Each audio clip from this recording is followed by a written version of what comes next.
Welcome to this edition of DIY3DTech.com. In this episode, we're going to try CNCing glass. So, as you probably recall, I've tried this a couple times on the laser, the CO2 laser, unsuccessfully. So, we've got a similar piece of fused glass mounted up in here. And what I've done is I've whipped this up on OpenSCAD. I'll have the link to this box below. And in short, what it is it's got an OpenSCAD. You can tell it how many stanchions and the offset and the height of the stanchions. And so I designed it to have various stanchions so I could mount this down. Now I just used some flat fender washers for the time being to lock this in place. It's pretty secure. If this actually works out, I think I'm going to design something else, but that's for a different video.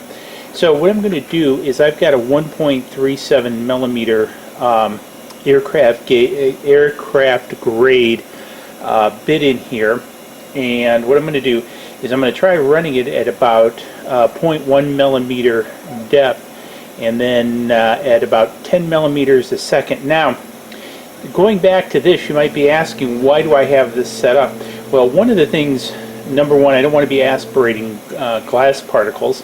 Number two, which is bad, and number two, I want to be able to dissipate the heat. A lot of you guys wrote, well, the heat's the problem. Well, so that's why I've developed this. So what we're going to do actually is we're going to fill this with water. And now I made the stanchions a little bit higher than I needed to, and hopefully I got enough water in here to fill this. Then I'll have to get some more. So I want to just cover this. Now, one of the things that you want to make sure, so that looks pretty well covered. Now, this is a closed DC spindle, so this is a water-cooled DC spindle, so there's no chance of water getting into the electronics. Do not try this with an open AC spindle. The other thing which I'm going to do is add some HD detergent as a wetting and lubing agent into the mix. So I have no idea how much to add, so I'm just going to add a little bit in here and try to get down there, because I'm sure to get sort of mixed up with it. Maybe I should have mixed it into the water beforehand, so I'll give it a shot. I'm not sure. The reason for the HD detergent is it won't suds up, and so it'll act as a lubricating and wetting agent to get that. So now I've got everything pretty much set up, so now I just need to send the G-code job. So I'm going to zoom in here a little bit and maybe reposition you guys a little bit for the zoom, so pardon the movement. And so let's go ahead and see what happens. Now I have my safety glasses on, I've got my chip shield over here, I'm going to be off to the side. I have no idea what's going to happen, so you'll see it when I see it. So let's go.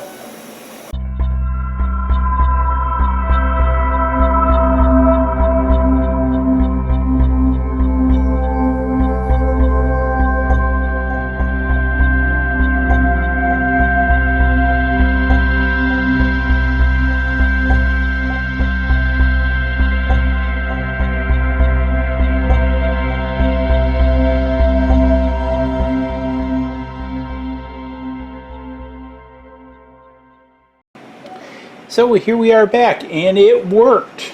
I am nothing short of amazed. So here is the cutout piece. Sorry, I'm going to zoom you back out here.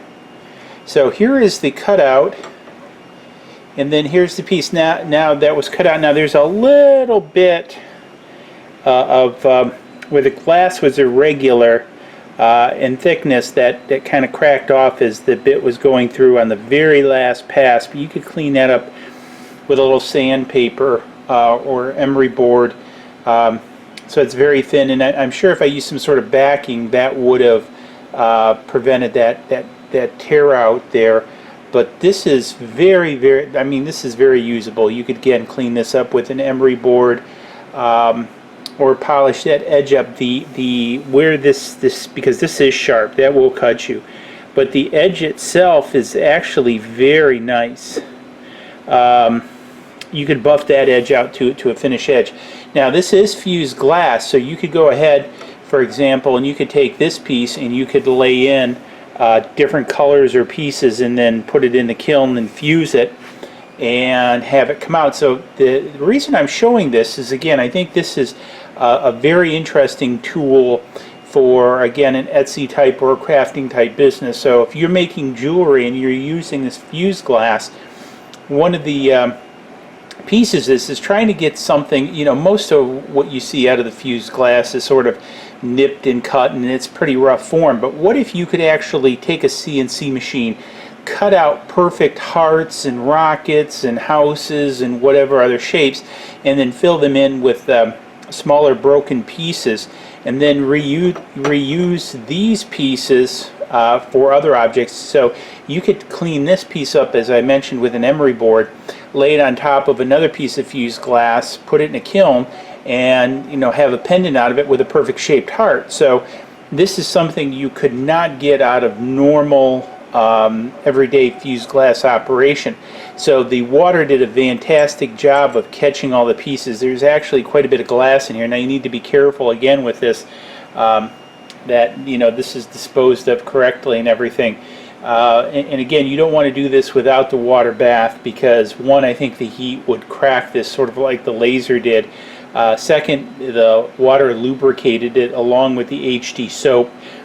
The HD soap, it's probably hard to see in the video, but it really did act as a good wetting and binding agent, so I think that was a good useful idea to add to the water. And then it kept us from, you know, aspirating the, you know, glass shards, so you don't want to aspirate the glass shards. So anyways, this came out pretty good. I'm impressed. After a long time, I've actually been able to cut glass, and it's come out pretty darn good. So if you found this interesting, hey, give it a thumbs up. Don't forget to subscribe. It's going to be coming up over there. And also, don't forget to swag shop. That's been up there in the corner. Support the channel. And if you got any questions, just hit me up below. Cheers. We'll see you in the next video. Please click like below and subscribe to the channel to keep up to date on all of our projects.